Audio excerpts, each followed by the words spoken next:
ನಮಸ್ತೆ ಸ್ನೇಹಿತರೆ, ದೇವರ ಪ್ರಾರ್ಥನೆ ಹಾಗೂ ಸೇವಾ ಕಾರ್ಯಕ್ಕೂ ಮುನ್ನ ನಾವು ದೀಪ ಹಚ್ಚಬೇಕಾ? ಅಥವಾ ನಾವು ತಪ್ಪು ಮಾಡಿದಾಗ ಮನಸ್ಸಿನಲ್ಲಿರುವಂತಹ ಅಪನಂಬಿಕೆ, ಕಲ್ಮಶ ದೂರ ಮಾಡುವುದಕ್ಕೋಸ್ಕರನಾ? ಅಥವಾ ವಿವೇಕ ಮಾರ್ಗ ಪಡೆಯುವುದಕ್ಕಾಗಿಯೇ?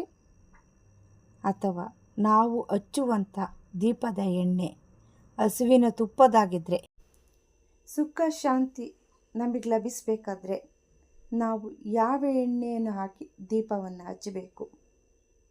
ಮತ್ತು ದೀರ್ಘಕಾಲದ ರೋಗಗಳಿಗೆ ಅದು ಗುಣಮುಖ ಆಗಬೇಕು ಅಂದರೆ ನಾವು ಯಾವ ಎಣ್ಣೆಯನ್ನು ಬಳಸಬೇಕು?